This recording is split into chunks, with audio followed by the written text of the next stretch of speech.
Hello, welcome to Warrior Whispers. I'm John. I'm the author of Cedar Grove MacArthur, the Spy of Spies novel, and also the author of Tasking of Leadership, Military Training and Education. Not sponsored or endorsed by any military branch of service or U.S. government agency.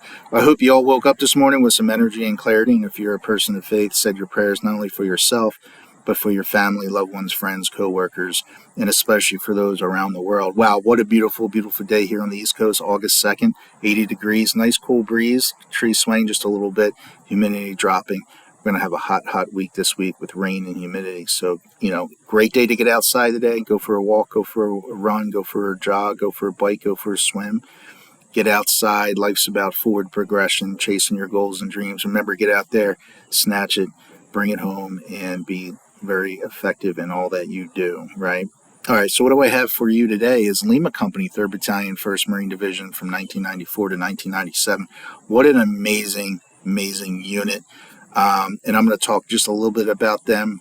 I know a lot about them as I served with Lima Company, 3rd Battalion, 1st Marine Division in 94 to 97. And I interviewed veterans about 10, 15, 20 years later about when they saw Lima Company in the area. What did they think, what their thoughts were about Lima Company? It's going to shock you. It's going to shock me being part of Lima Company. And I was just amazed by their comments. So the Marines of Lima Company, 3rd Battalion, 1st Marine Division, they were a remarkable unit. Their signature was their presence. You didn't need to know. If you would see a company of Marines, you would know that was Lima Company, 3rd Battalion, 1st Marines. Their presence was their signature. And what do I mean by that is a lot of Marines commented that they knew it was Lima Company by their uniforms. They wore crisp starch uniforms with razor-sharp creases, spit-shine boots, and a hardened starch cover every day that they were on base, no matter what. They had a clean, fresh pair of camis, crisp, sharp, creased BDUs, battle dress uniforms, that were starched, creased, with spit-shine boots that were like mirrors, and hardened starch covers that did not waver in any type of condition. And that's what Marines outside of Lima Company could tell who Lima Company was. And it was by their presence, right? By their appearance and their presence. And let me tell you, when a couple of Marines outside from different companies would say, when we marched by Lima Company, if they were outside, this is how they described Lima Company, right? Their eyes were fixed forward with an abyss of darkness. Their bodies weathered, and their silence took your breath away. And that was just truly, truly just broke my mind. I was like, wow, really? Because I was in Lima Company. And to have other Marines describe who Lima Company was, right? Their eyes fixed forward with an abyss of darkness, their bodies weathered, and their silence took your breath away. And that's coming from other warriors as they march by Lima Company. And that was just that just broke my mind. I was like, get out of here. And captains, officers, colonels, generals, privates, lance corporals, I mean, they all had the same answer, the same response. The Marines of Lima Company, when we marched by them, their eyes were fixed forward with an abyss of darkness, their bodies weathered, and their silence always took our breath away. That just gave me chills because I had no idea I was part of that. And it was just amazing. And other Marines of Lima Company, wow, we were the training company each and every day of Lima Company. I mean, when you took Lima Company out of Battalion 3-1 and you would say, what is Lima Company doing? They're training. No one had to ask any general, any battalion, or any commander what Lima Company was doing. They knew if the rest of the battalion was off, Lima Company was training. If the rest of the battalion was home on leave, that Lima Company was training. And our company commander at the time really believed in mission readiness and effectiveness in that. And Lima Company was always held to a higher standard. Once the company commander put us in that position, right? Once he put us in that position, we were always in a position of higher standard among the battalion, among the corps. I would say in the 94 to 97, Lima Company was probably the most elite, well-trained, well-disciplined, the most effective unit in the Marine Corps. I kid you not. In my opinion, and it's not just my opinion, it's opinion of other Marines looking at Lima Company, from officers to enlisted. They said Lima Company was always training, always professional, and always effective in all that they did. And that was due to our company commander at the time. We called him the 3Bs. I'm not going to mention his name, but he was an amazing company commander. I mean, and I talk a lot about him in the book, about his character, not about him, but about his character in the book, and other Marines, and how Lima Company was chosen to get to go to Operation United Shield and conduct a withdrawal, which ended up being a 3-day battle conflict. Amazing story. And that book's coming out in September. But Lima Company signified their loyalty to mission readiness. So when other units would call us Lima Corps, meaning we're our own separate, we were the Corps of Battalion 3-1, the Marine Corps, in my opinion, because we were held to higher standards. We were very effective in all that we did, and they nicknamed us Lima Corps to signify Lima Corps loyalty to mission readiness at any cost. At any cost. The Lima Company was focused on being effective and mission ready at any cost. I could tell you stories which are in the book, by the way. I'm not going to tell you all of them, but I'll tell you one. That I knew that my personal story in there was that I was out training while the battalion was on leave or stand down and relaxing it back. We were out and behind our barracks in the field, no less than 2 miles away, and we were out training. It was raining for 3 days straight. I came down with pneumonia, and I was still training for 3-4 days into my pneumonia. And, the medic looked at me and said, "We got to get you out. We got to get you to the hospital." The company commander looked at me and said, "Hey, Marine, do you think you can continue, or do you want to go out?" And I said, "Of course, I'm a Marine. I'm a warrior, right? I'm continuing." And the company commander said, "Fine, continue." And it wasn't that I was sick or ill. The point that the company commander was trying to convey to me as a warrior is, if you commit that you can train, that tells me you're effective. The minute you're not effective, you need to seek medical attention, right? And to tell a warrior that, to let the company commander or let his leaders know that he's no longer effective, it really wasn't an option, in my opinion. But I really had to weigh the fact that, can I continue? Can I be effective among my fellow warriors? Not about me, right? It's never about you, the Marine. It's about your unit and how effective you are. You're a tool, right? In a bunch of an engine. And everyone has a part to play and to be effective, right? The minute you break down, the engine stops running, stops working, right? The minute you don't have oil, your engine seizes. And that's the same thing as being part of a unit, being part of a team, is everyone's got to be working, doing their part, doing their thing. And it's not about you, the individual. It's about a team, right? And Lima Corps was about being effective and mission ready. We endured many personal sacrifices, from strained relationships to sickness to illness to injuries and to mental fatigue. I mean, we pushed the line. Lima Corps pushed the line to mental fatigue each and every training cycle, each and every day. I mean, the company commander balanced that mental fatigue to where he knew when and how to reduce it just in that nick of time before we would probably just lose our minds. But he was very well tuned to, and this is how good a company commander he was, right?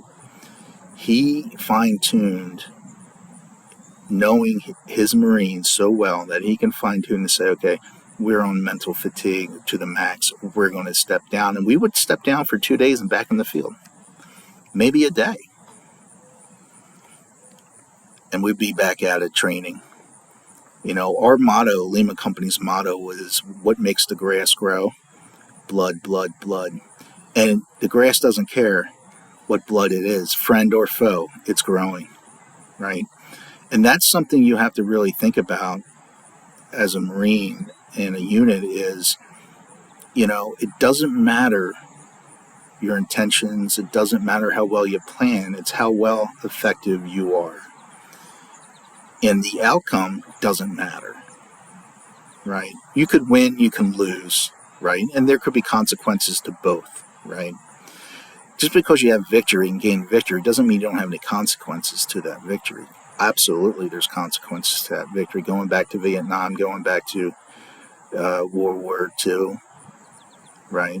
Going all the way back to the Frozen Chosen, all that stuff. Either way, victory or defeat, there are consequences. Some stronger than others, some unique than others, but there's consequences in no matter what action you take. So therefore, be victorious, right? And how do you be victorious is being effective. That's all. You know, when and I'm getting off topic here real quick, but when they strategize and come up with a plan and you're on the fire maneuver, that means you're maneuvering, your units are maneuvering all over the place, surrounding an objective, getting an objective. Is that maneuver effective? Not only is that maneuver effective, how you have them positioned, but is each platoon, each company, each Marine being effective during that move? And it's a lot of movement. And to require effectiveness out of each Marine is required. It's essential. And that's what separates Marines from the rest of the branches of service, right? And got to plug in my computer here. Sorry, give me a minute.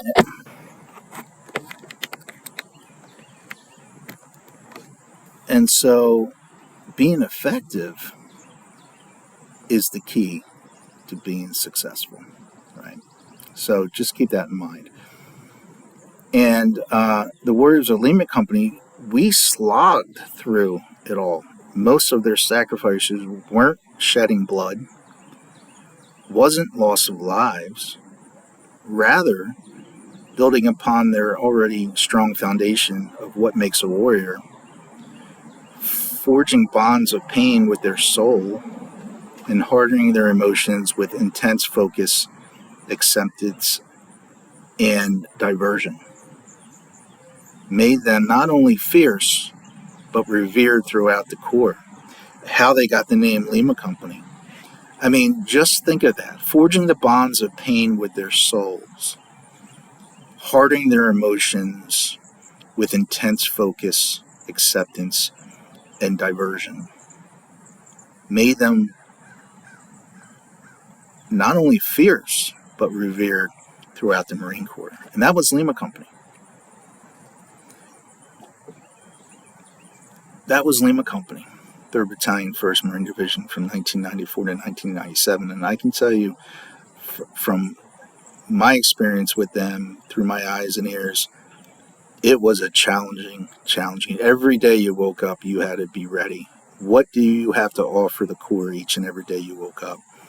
And if you couldn't answer that, it was time to move on in your journey in life. Because the Corps doesn't owe you anything. The Marine Corps doesn't owe you one dime, right? You volunteer to go in, therefore you do your very best that you can. that you have to offer from your training and knowledge that you've earned and gained through the Corps, right? So every day you wake up, you say, what do I have to offer the Corps? What is PFC, Lance Corporal, Sergeant, Colonel, Officer, whatever? What do you have to offer to the Corps? And we owe that to our forefathers who back then died gruesome deaths in agony and sometimes waited days to die on the battlefield, right? We owe that to our forefathers that have sacrificed, given the ultimate sacrifice in their suffering. So yeah, Marines, we do owe our forefathers a debt of gratitude. And then how we do that is we honor them through our actions, through our effectiveness. How effective are we, right? So units from the East Coast, West Coast, no matter where, knew, understood, and admired the tenacity, the bravery, and the unselfishness which Lima Company Marines conducted themselves. I mean, Lima Company Marines probably had the least amount of time off than the whole Marine Corps. If you looked at their records, they probably had the least amount of time, downtime than anyone. We were ready to go every day. And if we would come back from a run, 3-mile, 5-mile run, if we came back from a 10, 20-mile hike, we come back, you had 15 minutes, you went in, showered, hygiene, got into a fresh pair of camis, creased, spit shine boots, starch cover, and back outside. Lima Company appearance was supposed to be that of professionalism and effectiveness in all that they do. No matter if it's hygiene, no matter if it's brushing your teeth, no matter if it's cleaning your room, you must be effective in all that you do. And that was Lima Corps. That was Lima Company. No other unit, when encountered Lima Corps, right, Lima Company, 3rd Battalion, 1st Marines, would dare to stare, but only to grunt, Lima Corps, as they marched by. And that was a sign of respect, right? Other units would march by, and they would not stare, but they would grunt Lima Corps as they marched by. And the Marines of Lima Corps stayed silent, as there was no energy left in them to even speak. And that's when you know you have an effective unit. Amazing time. Honestly, the upcoming book, Blades of Red, Operation United Shield, Enemies in the Wire. Great book coming out in September. So look for it. My link's in my bio to my author's page. You can get it there. Go to Barnes & Nobles.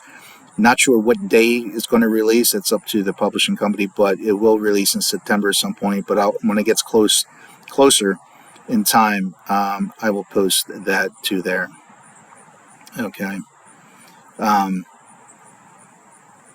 Lima Company was not another standard Marine Corps unit, right? It was not. We were not a standard Marine Corps infantry unit.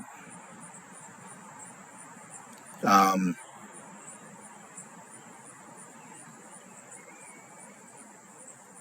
trying to define it for you.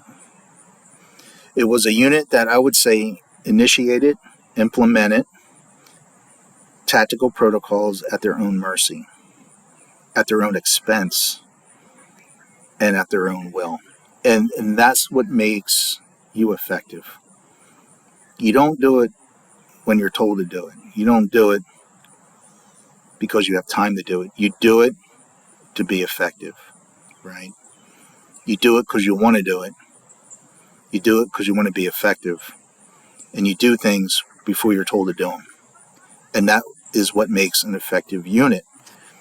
And that's what Lima Corps, their nickname, really embraced. The Marines' willingness in Lima Company, Lima Corps, to do the right thing for the right reason, in the right way, all the time, was just how Lima Company, Lima Corps did their job. And whether I come up to you after hours of working and, going out into town, Lima Company was always on the ready. When we engaged our friends out in town we were that same Marine as on base. The abyss in our eyes, right? The silence. We were just in that ready mode all the time. And that really, there was special units that were like, wow, how's this not an elite specialized unit? And we were in the infantry. In the eyes of other Marines. And, Marines didn't want to come to Lima Company. Other infantry warriors did not want to go to, if we had an opening, they feared to be in Lima Company, in Lima Corps. And it's not because of hard work. It was because the work was hard. It's a difference. It's not because it's hard work. It's because the work was hard. And what I mean by that is we chose to work hard. We chose to go and incorporate protocols and procedures at our will. We didn't wait to be told to go do training. We didn't wait to be told, go and work hard. No, we work hard and at our own will. And that is a big difference when it comes to being effective, being an elite unit, versus being a good standard infantry battalion or company that are good and great warriors.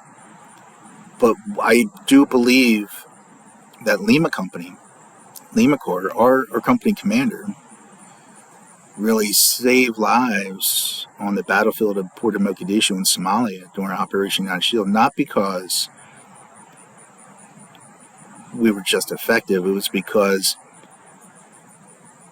of our will to train all the time and our will to sacrifice, and which saved lives, I think, in a lot of lives. And where it came after the fact, about a year or two after that, is where we lost some lives to that mission, suicides, right? Because it was a tough mission. When I walked off of base of Camp Pendleton, California, when my time was up in service, my chest just relaxed just instantly. It was just, my chest just deflated. And I think that was the stress of saying, hey, there's no more, just mental and physical stress at that point. It just relieved. My body was just subconsciously just released all the build up extra energy. And that was a crazy feeling to feel. I was sad leaving. But at the same time, I thought at that point, do I want to stay 20 years or, re-enlist or stay or get out? And it was a decision which took, 6, 7, 8 months prior to my end date of the contract. And it's something that I thought I was going to be a 20-year Marine. And then, you have to figure how many missions can you do without being not effective, right? So those are things that each individual Marine has to carry on them. But listen, I'm not going to hold you too much longer. Blades in the Grass, Operation United Shield, Enemies in the Wire. Great book coming out in September about Lima Company, Lima Corps, about who they are, what they did leading up to Operation United Shield. Will amaze you. All right. Take care. Have a great day. Until next time.